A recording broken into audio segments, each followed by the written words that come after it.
मैं अजीम मिर्जा, मेरे साथ आप देख रहे हैं ऑफ द रिकॉर्ड।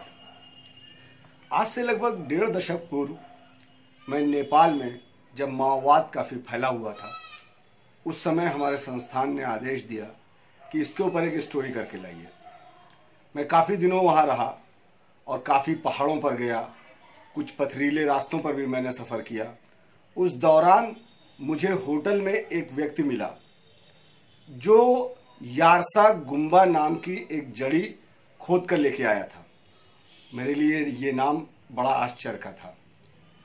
मैंने पूछा उससे कि ये कहाँ होता है, तो उसने बताया कि ये ऐसे पहाड़ों पर होता है जो काफ़ी ऊंचाई पर होते हैं। लगभग उसकी ऊंचाई 3800 मीटर समुद्र तल से होती है और वहाँ पर ये जड़ी बूटी पाई जाती है।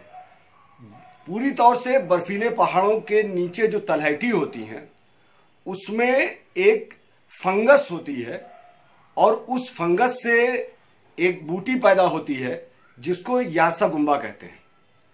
इंटरनेशनल मार्केट में यारसा गुम्बा की बड़ी वैल्यू है और इसी जिज्ञासा ने मुझे मजबूर किया कि आखिर मैं उस स्टोरी को करूं। फिर उसके लिए मैंने पता किया कि कैसे जाया जाए, कहाँ जाया जाए। तो मैं फिर वापस आया नेपाल और नेपाल से मैंने एक हेलीकॉप्टर पकड़ा और वो हेलीकॉप्टर भी बड़ा दिलचस्प था। उस हेलीकॉप्टर में सिर्फ 6 लोग सवार थे और पूरे हेलीकॉप्टर में आधा हेलीकॉप्टर में सामान रखा हुआ था और आधे हेलीकॉप्टर में लोग बैठे हुए थे। किसी तरीके से उस हेलीकॉप्टर पर बैठ के जुमला नामक स्थान पर मैं पहुंचा। जुमला में मुझे पता चला कि यहां से अब कोई वाहन मुझे नहीं मिल सकता है वहां जाने के लिए। तो फिर मैंने एक शेरपा को साथ लिया और शेरपा के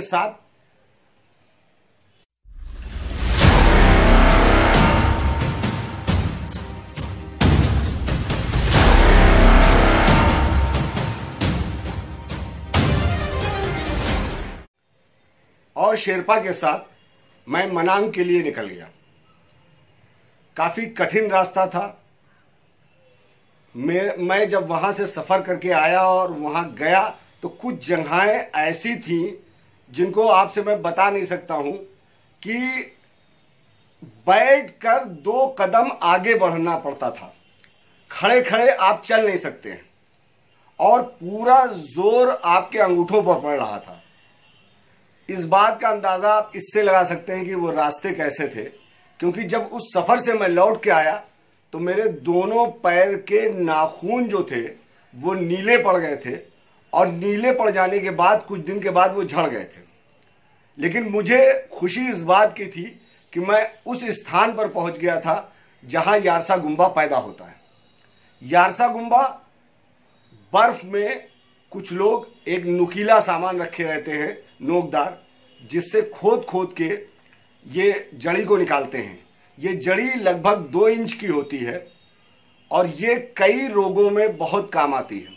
साथ ही सेक्स इंडस्ट्री में भी इसका बहुत इस्तेमाल है। इसको देसी व्याग्रा भी कहा जाता है और इसके बताया ये जाता है कि इसके साइड इफेक्ट्स भी नहीं है। तब मैंने उसको देखा, उसको मैंने छुआ, मैंने एहसास किया, मुझे ये पता चला कि ये दुनिया की सबसे जड़ी बूटी जो महंगी है वो आज मेरे हाथ में थी। मुझे इस बात की बड़ी खुशी थी कि ऐसी जड़ी बूटी जिसको दुनिया के बहुत लोगों ने देखा नहीं है, आज मैं उस स्थान पर हूं जहां ये जड़ी बूटी पैदा होती है। वहां से मैंने उसको देखा खूब कायदे से और उसके बाद वो भूरे रंग की थी और 2 इंच लगभग जमीन के अंदर होती है, वो बर्फ के अंदर होती है वो, और उसी बर्फ को खोद के वो जड़ी निकाली जाती है।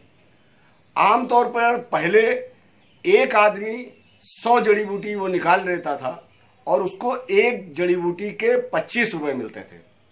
लेकिन जैसे जैसे दुनिया ने इसको जाना वैसे वैसे वहां इतने लोग उसको निकालने पहुंचने लगे कि अब लोग, वहां के लोगों ने मुझे बताया कि अब दिन भर में बामुश्किल उनको 10 जड़ी बूटी मिल पाती है। इस तरीके से 10 यारसा गुम्बा उनको मिल पाते हैं और एक यारसा गुम्बा उनका सिर्फ 25 रुपए का बिकता है। इसी से आप अंदाजा लगा लीजिए कि जो इस वक्त जिसकी कीमत इंडिया में 10 लाख रुपए किलो हो, और इंटरनेशनल मार्केट में 60 लाख रुपए किलो हो, ऐसी जड़ी बूटी कि एक बूटी का उस निकालने वाले आदमी को सिर्फ 25 रुपया नेपाली मिलता है। और 25 रुपए नेपाली के हिसाब से जब 10 जड़ी बूटी वो निकालता है तो उसको 250 रुपए मिलते हैं, वो भी नेपाली। उस 250 रुपए नेपाली को अगर इंडियन करेंसी में आप जोड़े तो वो बहुत कम हो जाते हैं। ऐसे ही एक जड़ी बूटी वो निकालने वाला आदमी मेरे साथ आया और जिस होटल में मैं रुका था उस होटल में वो रुक गया। उस होटल के बारे में मैं आपको बता दूं, उस होटल क्या बल्कि नेपाल के तमाम पहाड़ी इलाकों के होटलों के बारे में आपको एक चीज जानकर बड़ा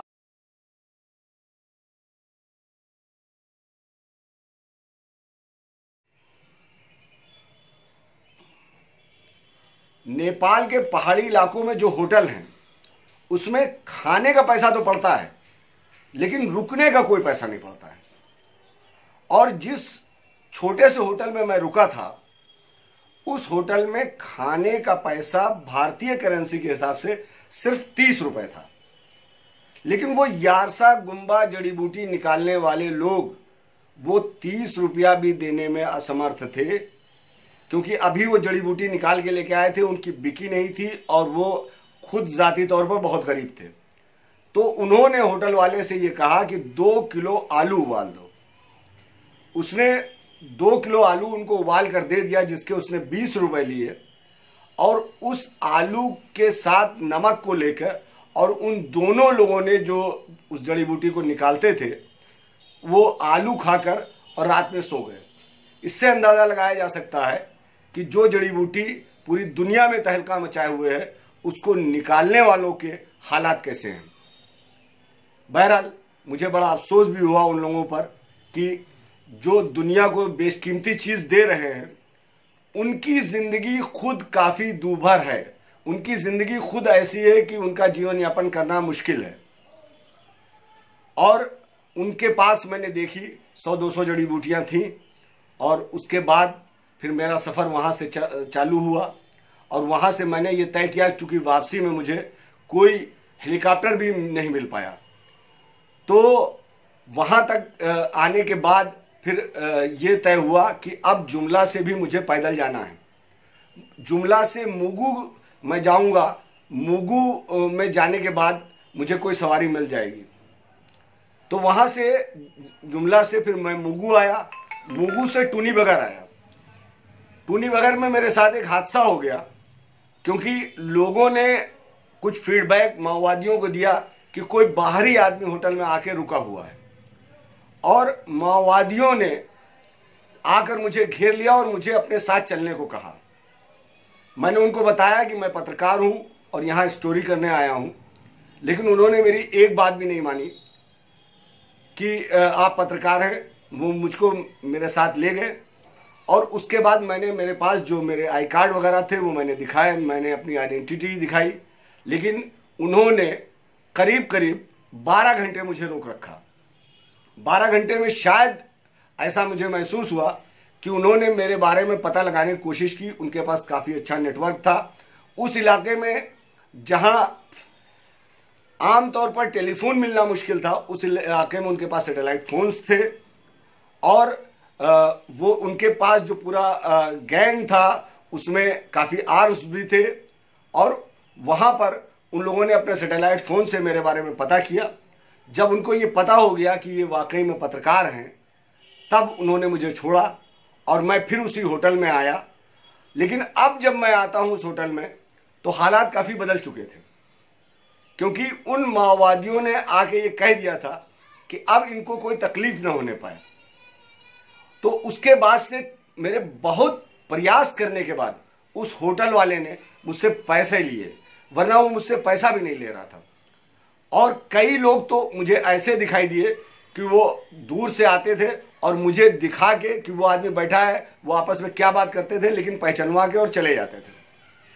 लेकिन मुझको किसी तरीके का कोई नुकसान नहीं हुआ, बल्कि उनके साथ जाने के बाद मुझे लौट के आने के बाद मुझे बहुत इज्जत मिली और यारसा गुम्बा की मेरी स्टोरी पूरी कंप्लीट हुई। वहाँ से मैं आया, फिर मैंने इस स्टोरी को फाइल किया और इस स्टोरी ने काफ़ी अच्छी प्रसिद्धि पाई।